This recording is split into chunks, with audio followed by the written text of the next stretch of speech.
Good day, this is John Camulera, and welcome to I Don't Know What I'm Doing, a show about inspiration, creativity, and the creative process. Today's guest is Daniel DeBlanke, LA-based musician, producer, and composer. Dan's been writing music for well over 20 years. From Sundance to Netflix, you can hear Dan's compositions adding emotion and depth to commercials, TV, and film. He's played with numerous groups, from fronting a Dave Matthews cover band in college to being co-founder of the group The Robotnists, and now performing with his group Bombay Beach Revival. Good early morning to you, Dan. So let's get this started. If you were creative work and you were edible, what would you taste like?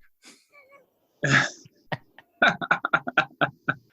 me rephrase it. If your creative work were edible, what would it taste like? I'll save you some there. Oh, wow.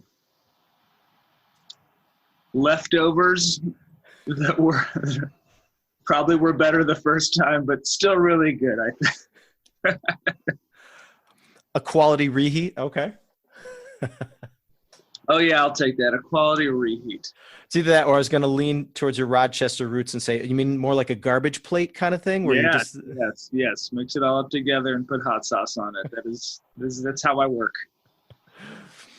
So let's go push way back for you in time. So how did you get into what you do creatively? Let's start first with, how did you get into playing guitar as a kid? Playing guitar as a kid, I think the first guitar memory is probably like Eddie Van Halen, Hot for Teacher. And I thought guitars were cool. So I was like, okay, guitars are cool. Whatever that guy's doing is pretty intense. But I also thought David Lee Roth jumping around like a maniac was cool too. Then, probably like 7th grade, I saw B.B. King on The Tonight Show. And I was like, oh, okay, there's something different that happens with the guitar. Something deeper, more important. I didn't get it, but I wanted to do it. And then probably later that year, I saw the Woodstock documentary on PBS and Jimi Hendrix. And I was just kind of like, okay, I want to do that. So I got a guitar, got crazy into guitar, which is good because it kind of curtailed my life of crime that was budding at the time. And then I, got into high school, was playing a jazz band, got way into jazz, and then I started looking at colleges and realized that I didn't want to go to New York City to go to college for jazz guitar. Ironically, I thought that was too limiting. So instead I became a classical guitarist, the most limiting form of guitar, and then went to school, got way into classical guitar, ended up grad school, and came out to Los Angeles to go to USC to do a doctorate, to become a full-time guitar professor, and realized very quickly after arriving here that I just really wanted to go back to just playing electric guitar and in a more free-form way. Because at the time, being a guitarist, it was becoming, the box was getting bigger. You were allowed to be more than just a guitar player. And, so then I started playing in bands, and just like a Plinko chip, had some success. And then all of a sudden it was 2010, and I had no job, and a friend of mine who was another guitar or band person, like rock band guy, was like, oh, I know you have background in classical music, you should try composing. I can hook you up with this agency, and they kind of like throw stuff at you, just make it, and it's all on spec, so if you win you get paid.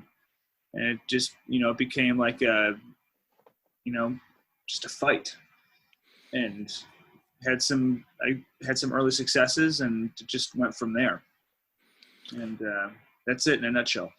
So rolling back for a second, what changed? You could have been in one spot for the rest of your life teaching. Instead, you went left and went towards something where there's nothing promised. Every day can be something totally different for you. Like, what about that appealed to you more than sitting there and being like, okay, I got students, I got a studio, everything's good, and I got my 9 to 5, all set with it? It's the same things. It's the same reasons that got me out of public school teaching when I was at school with you. You know, I was one semester away from student teaching, and had enough experiences with the politics and bureaucracy of education. I was like, I can't survive. Personally, I just can't. I'll blow this up. You know, I've gotten fired. And then once I got out to LA, I realized that the same stuff existed on a bigger level with just bigger people and bigger money. And it was, you know, and also in my master's degree, I had a lot of experiences where I just realized that the classical music higher education world is just, you know, no one cared about doing something creative or different. And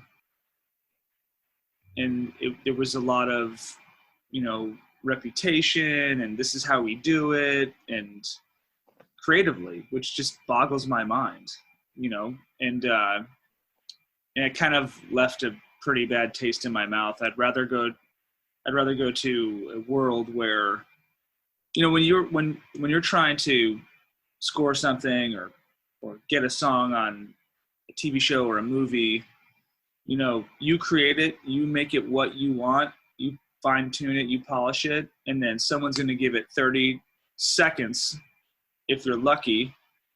And if they don't like it, they move on to the next thing.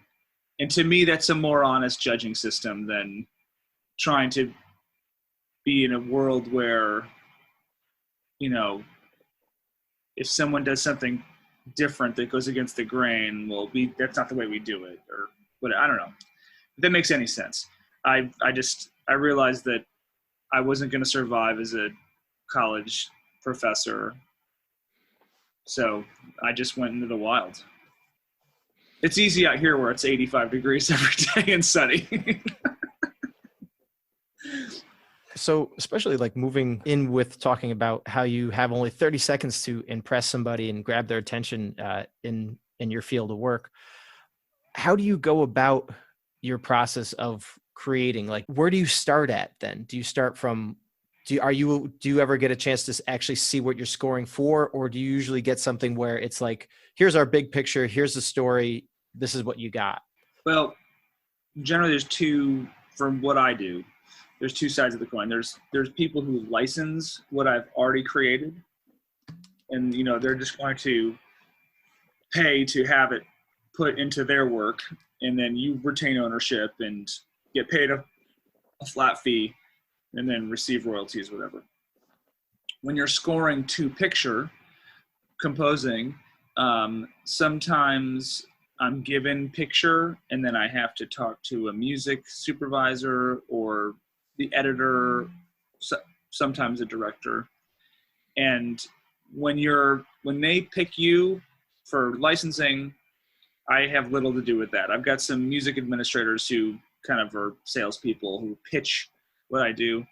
But when I'm composing, generally it becomes a customer service thing. It's like, I want to make this person happy. I want to, you know, you're trying to take, you know, film and TV is, as a single vision, is half visual and half music and sound design. So, you know, you're just trying to make that the best of what they want. So creatively, it's a lot of listening to what they were thinking, and then obviously they brought you on for a reason. It's probably going to be a ballpark. Sometimes it's very easy. Sometimes it's like the first thing you do, they love. And then other times, you know, there's tweaks and revisions and it can get dicey, but generally it's, you know, it's exciting. I love it. You know, it's a lot of pressure and I have a good time doing it.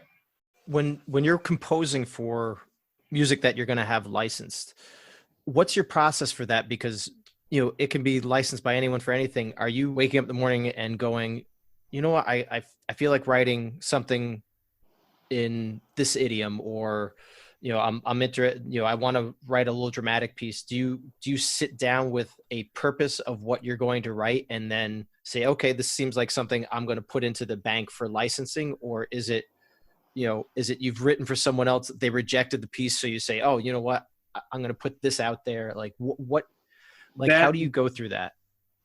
It's well, primarily I just write what comes to me, and then lyrically it's generally based on my life experience, and I just try to make it as close to what I'm hearing inside my head as possible.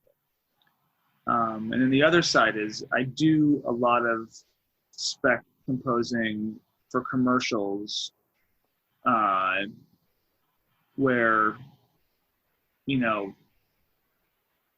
they have a bit limited budget, and no one wants sounds alike. That doesn't play well anymore. So they're looking for like a similar energy, tempo, vibe, and sometimes those songs turn into something else completely. But I've actually gotten pretty far away from that in the past 3 or 4 years because it's harder to get a level of honesty in that work. Whereas if you're just writing what you feel and saying what you mean, that actually resonates more for me as a writer. Now, when you're working on those projects, have you ever had something where you've gotten partway into a composition and then you step back for a second and you look and you go, I really like this piece of music too much to put it out for somebody else? And have you ever had a piece where you're like, I'm going to put this back in my bag because I'm going to use it later, and then you go back and rewrite entirely for something else for a customer? No, I mean, if somebody wants to use something, luckily the admins I work with are all working on reputable projects that are going to be emotional based scenes, and it won't be. There was definitely a time where I would just like write anything for anything because that's just how you start. And then also I just did a ton of stuff.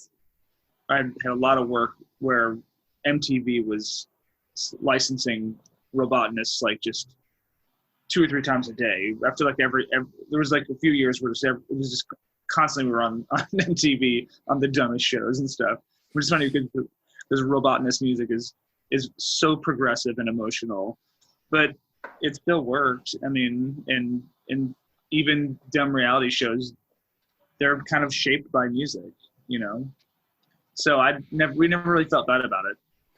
We kind of take the whole Bob Dylan in the 60s saying that in the future they're going to sell his music in lingerie stores. It's all, at the end of the day, like, if you create something and you believe in it and it's honest to you, it doesn't really matter if some other usage. It's not like when I see Prince in a credit card commercial or hear Prince in a credit card commercial, I know for a fact he would have just wanted to re-die if he had ever heard that. But not me. You want to put one of my tracks in a credit card commercial? Go for it. You have been in bands sorry about this. We're segueing real quick. Oh, it's okay. You've been in bands with your wife, and played and sang with her. What is the creative process first as boyfriend and girlfriend and then as husband and wife? How has that progressed and changed over the years? It's still very similar. She is by far a creative powerhouse compared to myself. I'm more of like a workhorse, and she is just literally, her taste level is so high and mine is definitely questionable.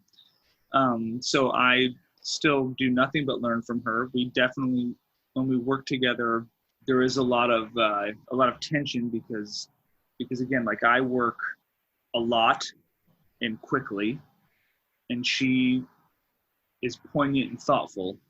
So it never became a problem where we got mad at each other. Also, she's, she likes me, so she tolerates my moron tendencies. It was always kind of like I would be stubborn about something, and then I'd realize that she was right. And every once in a while, the tables are turned, but for the most part, we just work well together because I get things done, and she creates incredibly good stuff. And I've actually learned a lot from her because she just knows how to, she's a great lyricist, writer, she's a word person, and she's a conceptual person. And those things tend to help me be more, again, I'm all about honesty and just clarity and energy. So you've never been one to mince your words about anything. So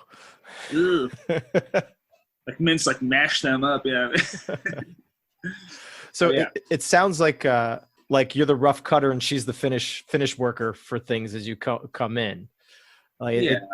It feels like you kind of, here's my foundation, and then she builds like, here's the house with beautiful shutters and everything neatly laid out and put through on that. Again, in the both parts are equal. Like getting started, getting something to shape is as important as shaping it to the point where it's close to done. I'm not sure if anything's ever done, but editing and revision and what are you trying to say? All those things are just super important. And they get lost sometimes very easily. Now, moving on for creative process, going with creative process, how do you get yourself into the creative zone? Like, do you have to have things set a certain way, or are you more of something comes to you, it's time to work. I'm going to go work now. It's the latter for me. And I'm still a big, me, I'm a big practicer. I like to, I get incredible joy from I'm 42 years old. I still play a couple hours of guitar a day. And if I have more time, I'd play more. Like when we just had one kid, I was probably still upwards of six hours a day of guitar playing. I love it. And luckily it's a good conduit to creation. I still get very inspired by the instrument, and I also know that I'm allowed to start something on guitar and then guitar will be very little, not be involved later in the final work and stuff like that. So, if I'm pumping gas and I have a song idea, like it's generally going to be demoed within 12 hours. Just like gotta get it out. And I'm also hyper organized now. I've got spreadsheets of songs and where they're at and what needs to be done, and then and product stuff, like lyrics and run times, metadata. I'm my own publisher, so I have to handle all that stuff too. So it's a little time consuming. With you being being very organized, but you're still handling a lot of your back end things, like you're saying, you're being your own publisher and things like that. Do you see any of your creative side coming out in your more business side of things when you're working? No, the business side is just, it's a numbers game. You want to keep creating, and you've got to keep gently spamming people. And I only play shows with Bombay Beach Revival because it just is a little bit of free publicity. And although there's a lot of derivative soul music out there, I think that mine is a little bit, at least it's rarer out here in LA. There's a lot of like just indie rock and hip hop. And so, yeah, I hate the business side. I would love to get to a point where I can just not deal with it. But sadly, we've found over the years, if you don't retain ownership of publishing in the backside, you just lose it. Again, if you're Katy Perry, that's one thing. But it's just like anything else in the economy. There's not a very healthy mid-range of anything. If someone wants to get involved in your publishing, it means that you're probably capable of a big earning level, and better to own it all. Now, going back to Bombay Beach Revival, that's your latest project. How did this whole band and group come about for you? In 2008 or 9, Preston, who's the drummer for Robotnists, he and I come from suburban classic rock backgrounds. So even though Robotnists was very progressive, emotional music, pop music, he and I still share a love of Stax, Atlantic Records, old stuff, and Muscle Shoals, all that jazz. So So we used to like just get together and just jam, try to make like just whatever, just kind of do stupid jamming, which is not very popular in LA either. And then 2010, I was listening to a podcast. I forget, it might have been an Aquarium Drunkard podcast, but they played a song by this band called The Shakes. And we have a label and a distribution deal with The Orchard. And I heard this song and Googled the band and saw the singer. And I was like, that's the most beautiful human being with the most incredible voice I've ever heard. Tried to sign the band. They deferred me to their new management, Red Light Management, which is like a huge management company. They had just signed. And that band is now Alabama Shakes. I, had a bunch of Facebook chats with Brittany Howard back 10 years ago. And after that, I started to like, it just opened up something in me. Like, then I started listening to a bunch of Nina Simone.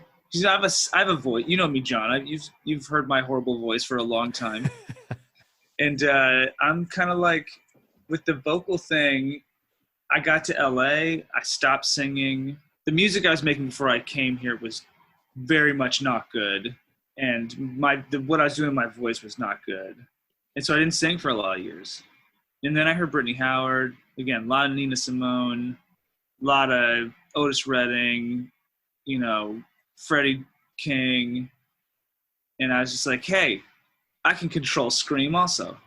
Not like them, but I can do my own thing. And so then when we had our first child, I just started writing a bunch of like just, 1964 soul guitar music. And I like that first song, Testify. I think I top lined that 25 times, and all of them were horrible.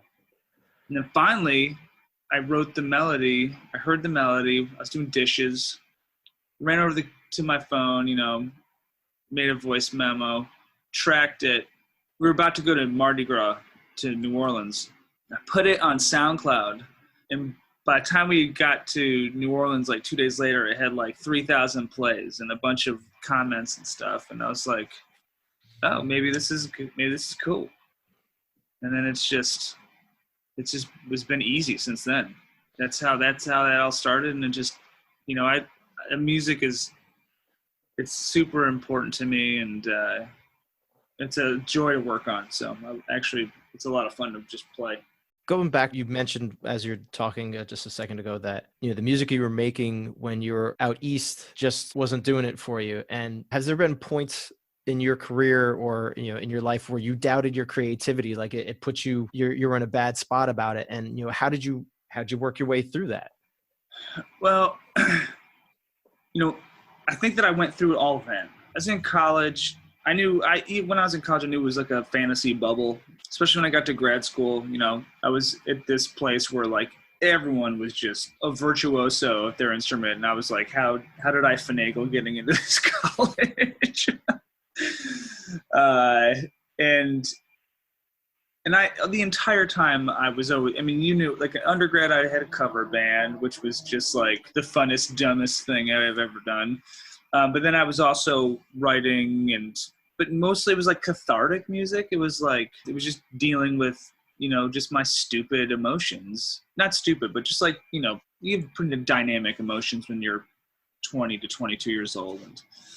And then I got to grad school, kept writing, but, no one could know. I would never tell any other classical musicians that I was a songwriter. And again, also at that point in my life as a writer, I was a 90s writer. And if you think about the 90s, you think of like Soundgarden and grunge bands where all the harmonies were kind of like modal, and you never started a song in A and then sang for a phrase, then went to 4. Like there was very little just kind of straight ahead functional harmony. It was more like fluid and exotic. And when you mix that with goofy emotional writing, it can get really crappy. So I think I did a lot of that. And then also I made like a little stupid demo, and I came out here and I passed out like 20 CDs at different coffee shops and stuff, and my phone number, and got 0 calls back. And that's when the journey really started. You know, I feel like at that point I was like, hey, if I'm going to do this, I have to focus on what I'm great at, which is kind of like clean functional musicianship. Got into bands and then started co-writing with Sarah. But that all happened, like 2001 was when I got here. And by 2003, I was in the first band with her. And things took off relatively quickly. And so since then, with writing, there's always going to be doubt. But, you know, you have to, it's like Malcolm Gladwell. Sometimes a song, you just got to finish it and just get it behind you. And maybe you'll go back to it, but maybe it's something you learned in the process. That's just the way it is. Sometimes you have to figure out all the wrong answers to get to the right answer. I think that as long as you're getting close to the right answer when you send something or release it or whatever, then you're going to be okay. If you completely don't know, then probably maybe think twice. but yeah. So with your thinking, then you're not on the side of perfectionist. It's got to be exactly right to put it out. Are you kind of like, it could be good enough and, you know, we might revisit it later, but I still want to put this out to get it out and let it be out there? Well, I feel like now in the past five years, songwriting, production, there's a blend in there, you know, where there's so much creativity in production, and you can always have a better mix. You can always have, you know, I've got plenty of friends who are songwriters who they just pay someone a flat rate per year to mix everything they do. You know, I'm not at that point yet where I can afford that or would even do it. I like the control, but sometimes I make stuff on a whim for like an overnight project or something that's just the turnaround time is very short and you don't have a lot of time, and sometimes it works and your general instincts just like get you to someplace good. It helps I've been producing my own stuff since 2005.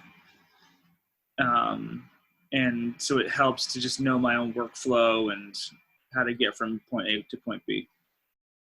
Do you look for when you create something, are you creating something, it's self-contained, you put it out there, and then you're not too concerned with the feedback of people who listen to you? Do you listen to feedback from other people after you create something, you put it out, and then you hear like, oh, I really like that song, or you know, I didn't like this and that in the song, or things like that. And then do you let that affect you for your next time you're going into another creation? No, I mean, I am so old and weathered from haters. I don't even, when people love your stuff, it's great. I've been lucky. I haven't had too much negative stuff.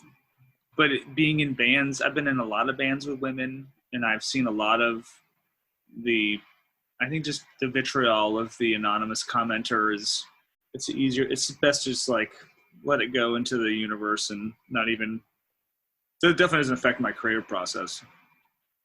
You know, I mean, I have to just stick with at the end of the day, you know, there's what I'm doing is slightly different than what there's no other moron like me doing what I do. So I've got that going for me, especially with soul rock and garage blues, whatever, you know, people they generally produce things to be super tight and have a specific sound.